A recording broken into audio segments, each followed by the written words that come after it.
قرآن میں آیا سحر کرنے والا جھوٹا ہے، یہ الفاظ تھے. اور یہ الفاظ بھی قرآن مجید میں ہے کہ وہ کہا نا کہ انہوں نے کوئی بندہ رکھا ہوا اجمی جو قابل ہے، جس سے بڑا کچھ چیز سیکھ کے آگے ہم پہ دوز جماتے ہیں. یہ کڑوی کسیلی باتیں سن کر گھر آتے ہوں گے آپ صلی اللہ علیہ وسلم، تو گھر میں تھی نہ کوئی رفیقہ حضرت خدیجہ رضی اللہ تعالیٰ عنہ. یہ وہی تو خاتون ہیں. اب آپ اندازہ کیجیے، دیکھیے حضرت خدیجہ کی زندگی کے بارے میں ہمارے یہاں بہت زیادہ آپ دیکھیں گے نہیں سننے کو ملے گا. جب آپ یہ اندازہ کیجیے کہ نبی علیہ السلام کی جو 25 برس جو آپ کی عمر ہوئی ہے، اس سے پہلے مشقت کڑی زندگی آپ کی وہ بھی رہی. پیدا آپ یتیمی میں ہو رہے ہیں، 6 برس تو ہے والدہ بھی چلی گئی. کیا کیا کیا تھا آپ کو بتائیے. وہ 25 برس اگر کفالت کر بھی رہے تھے ابو طالب تو وہ بھی کوئی پادر آپ کی نہیں تھے. نبی صلی اللہ علیہ وسلم خود بکریاں آتا ہے روایت میں کہ میں اس الفاظ میں بول رہا ہوں کہ نبی صلی اللہ علیہ وسلم نے چند ٹکوں کی خاطر میں نے جو ہے بکریاں چلائی، چند ٹکوں کی خاطر. ابو طالب کو خوب پال رہے تھے، وہ تو ایک سربراہ کی حیثیت میں تھے. آپ صلی اللہ علیہ وسلم اتنے مفلس تھے ابو طالب. اب آپ سمجھ سکتے ہیں کہ یہ مشقت 25 برس جو ٹف لائف گزاری آپ نے، اس 25 برس کی عمر میں پھر وہ تجارت کی ہے. پھر اللہ تعالیٰ نے جو ہے وہ حضرت خدیجہ کی رفاقت دے دی، مالدار عورت، خود ان کی طرف سے پیغام آ گیا. تو کوئی جہاز بنی، اس کے بعد پھر یہ مسائل. تو وہ اس میں جو ہے وہ واقعہ جو ہے میں اس سے نقل کر رہا ہوں کہ جب وہی آئی ہے تو حضرت جبرائیل نظر آئے تو آپ نبی صلی اللہ علیہ وسلم گھبرا گئے، کانپنے لگے. آئے ہیں یہ خشیت نفسی کے الفاظ تھے آپ کے. تو گھر پہ آ کے کہا مجھے اپنی جان کا خدشہ ہے. حضرت خدیجہ ہی تھی نا جنہوں نے دھارس دی ہے کہ نہیں، اللہ آپ کو ضائع نہیں کرے گا، اللہ آپ کو نقصان نہیں دے گا. آپ تو یتیموں کی سیوا کرتے ہیں، غریبوں کی ڈھال بناتے ہیں، کیونکہ ان کو تجربہ تھا نا.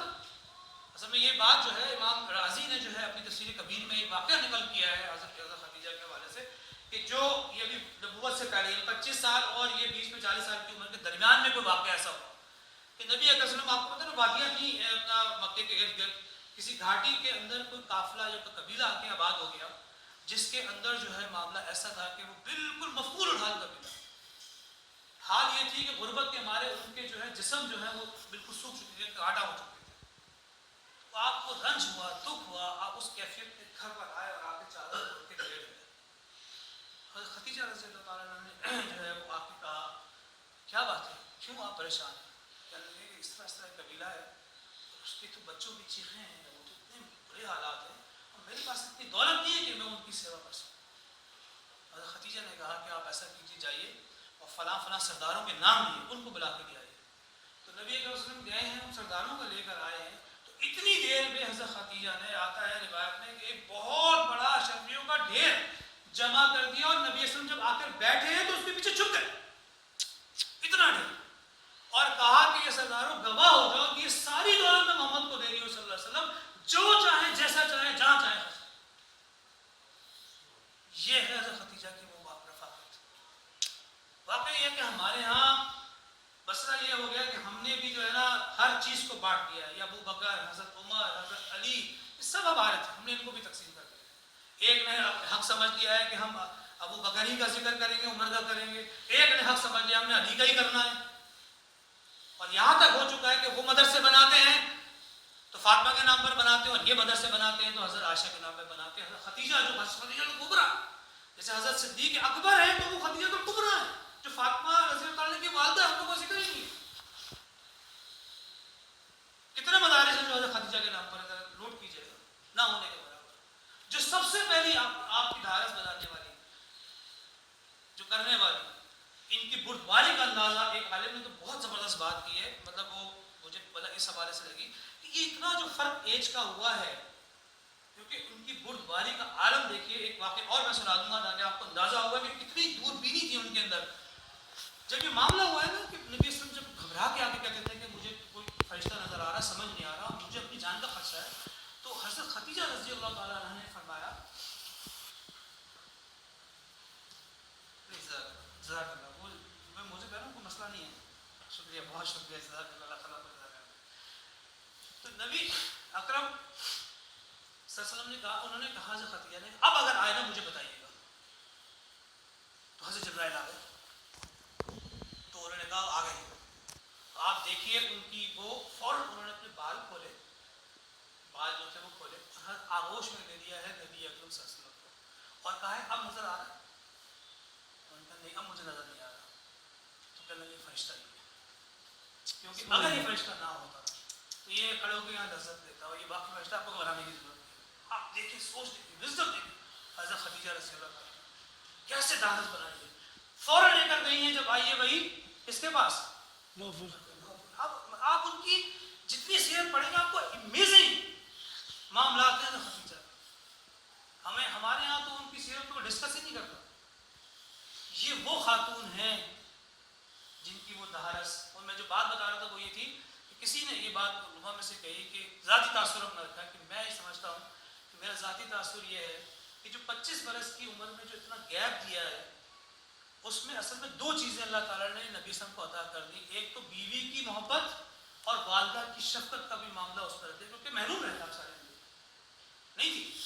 تو اتنی بٹ باری ان کے اندر تھی. اب آپ سوچیں جب نبی صلی اللہ علیہ وسلم 40 کے ہوئے تو وہ کہاں پہنچ گئی ہیں 65 پہ. اس قدر بت باری ہوئی ہوگی اللہ کی طرف سے ان کو سہارا 10 میں برس ہو بھی گیا. اب یہ سوچئے ذرا ابو طالب جو اب تک سٹینڈ لیے ہوئے تھے ہر معاملے کے اندر اب ہو گئی. اور اسی پہ وہ واقعہ اس طرح مرد پہ تھے تو آخری دفعہ آئے ہیں. اب یہ مشکل پہلے تو آئے تھے نا کہ سمجھا لو جو یہ چاہتے ہیں ان کو ہم دینے کو تیار ہیں. وہ کہتے ہیں نا دولت چاہیے اور شادی جس سے کہیں گے ہم سب کچھ. وہ آفریں جو دی اس پہ کیا جملہ تھا کہ میرے ایک دائیں ہاتھ پہ چاند بائیں ہاتھ پہ جو ہے وہ سورج بھی رکھ دیں تب بھی میں جو ہے اس سے پھرنے والا نہیں ہوں. لیکن اب یہ آئے ہیں اور آ کے کہا ہے کہ ابو طالب یا تو تم اپنے بھتیجے کو سمجھا لو یا پھر آ جاؤ میدان میں.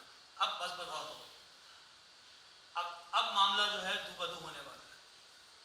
اب حضرت ابو طالب جو ہیں وہ بستر مرگ کے اوپر کیا کر سکتے ہیں. پیغام بھجوایا ہے نبی اکرم صلی اللہ علیہ وسلم اور جملہ کہا ہے کہ بھتیجے مجھ پر اتنا بوجھ مت ڈالو. یہ پہلا موقع ہے کہ رسول کیا رو پڑا.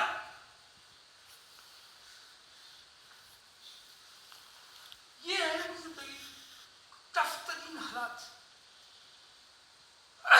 پانی دیجیے گا پلیز.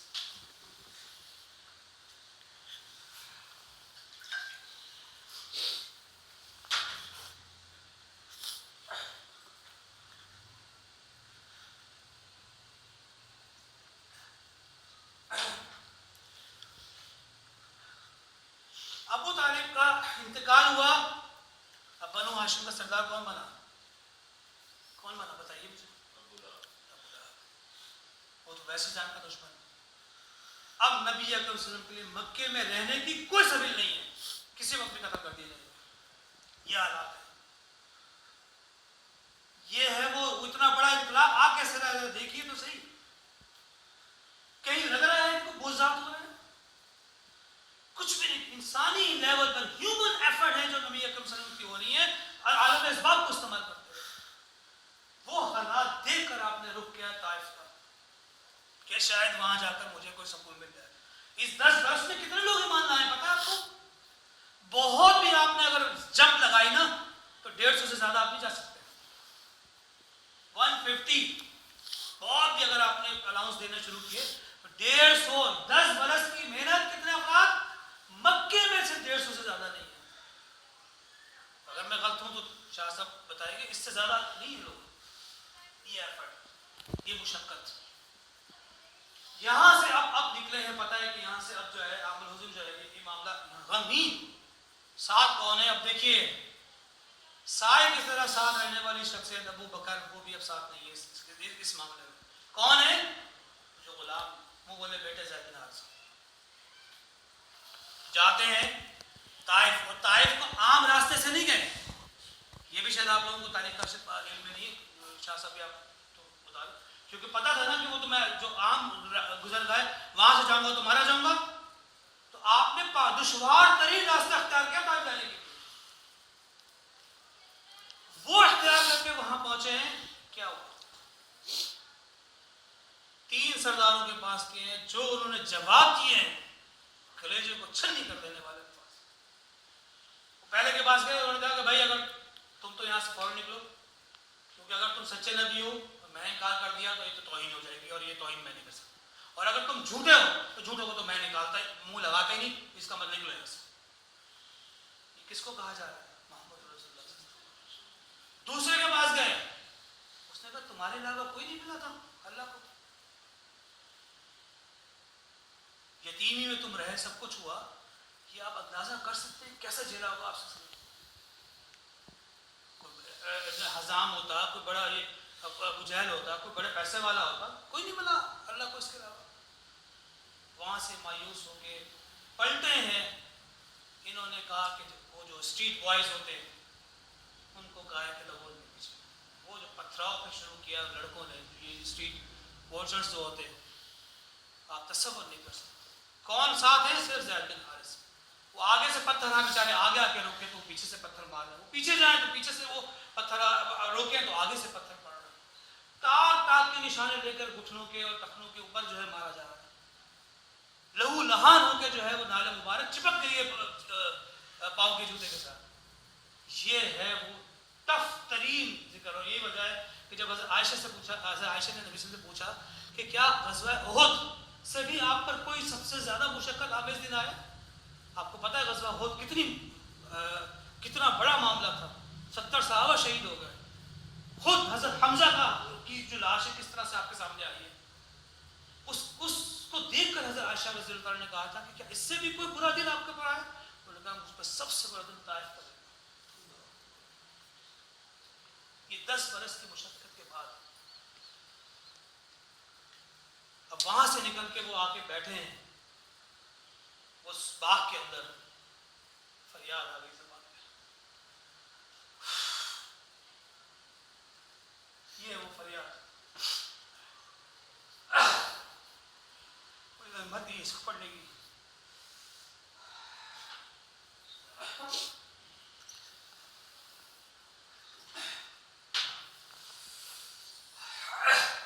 اس کو گھر میں جا کے ذرا پڑھیے گا کبھی، ہمارے ان میں نہیں میں بیان کرتے۔ اللہ علیہ کا ذوق قوت، اللہ میں اپنی قوت جو میری ہے کمزوری، اس کا شفا کس کے پاس کروں؟ وہ قلت نہیں لیتی، اور اپنی اس قلت دامانی کا جو میرے پاس ہو گیا اس کا میں کس کو کہوں؟ اللہ لوگوں کی طرف سے ہو رہی ہے۔ یا رب الرحمین انت رب المستفیض، اے رحم الرحمین تو تو ضعیفوں کا رب ہے، وہ انت ربی تو میرا بھی تو رب ہے نا، تو ضعیفوں کا رب ہے تو میرا بھی رب ہے، الہ من تقدمنی مجھے کس کے حوالے کر دیا تھا، الہ بائلج یہ تو جہنمی ان دور کے لوگوں کے پاس جو میرے ساتھ کر سکے، وہ انت ربی و الہ عدو ان دشمنوں کے حوالے جو چاہے میرے ساتھ کرے، ملک تو امری اللہ یکن، دیکھیں یہاں تک جو ہے عشق اللہ تعالیٰ کی طرف کیا ہے آپ نے، آپ سے دل کو چیز دینے والے الفاظ ہیں۔ آپ سوچیں وہ کیا، اس دعا سے پتہ چل رہا ہے کیا کیفیت ہوگی نبی اکرم صلی اللہ علیہ وسلم، لیکن فوراً ہی وہ عبدہ، وہ عبدیت آ گئی سامنے فوراً، بات ہے نا عبدہ کا جو لفظ ہے، جو ہمارے کلمے کا جو شان ہے، نبی اکرم کی شان ہے نا اس کے اندر، یہ وہ غالب بھائی اب دیکھیے، وَإِن لَمْ يَكُنْ عَلَىٰ غَضَبٍ، اللہ تعالیٰ اگر تم مجھ پر غضب نہیں ہے، مجھ پر ناراض نہیں ہے، فَلَا أُبَالِي، تو پھر مجھے کوئی پرواہ نہیں ہے۔ میں تو یہ سمجھ رہا تھا کہ شاید تم مجھ سے ناراض ہو گیا، تم مجھ سے راضی نہیں ہے، لیکن اگر تو ایسا نہیں ہے تو مجھے کسی چیز کی پرواہ نہیں ہے، وَلَٰكِنْ عَافِيَتُكَ، میں تجھ سے عافیت چاہتا ہوں، تجھ سے بہتر اپنی بھلائی چاہتا ہوں، یا اوسع لی اعوذ بنوری، جو تیرا نور ہے اس کی وجہ سے جو یہ جہالت کے جو پردے ہیں، ظلمات ہیں وہ ہٹ گئے ہیں، اس نور کے اس کی پناہ میں آ رہا ہوں۔ یہ وہ دعا ہے جس کو واقعاً پڑھ کے اندازہ ہوتا ہے کہ کیا معاملات ہوئے ہیں طائف کے اندر، اور یہ وہاں سے رسوائی، لیکن اس میں کیا ہوا، اس باغ میں وہ ٹھہرے، پھر وہ ان کا وہ جو غلام آیا، وہ تفصیلی واقعات کے بارے میں اس وقت موقع نہیں ہے، لیکن اس ایک واقعات کے اندر کئی پہلو ہیں کہ دیکھیں کتنی بڑی بات ہوئی ہے کہ ایک طرز عمل وہ تھا کہ پتھراؤ ہوا، ایک وہ تھا جس نے آپ کو بیٹھنے کی جگہ دی، اور ایک وہ شخص بھی تھا جو اس ایمان لے آیا، یہ بھی ہوا۔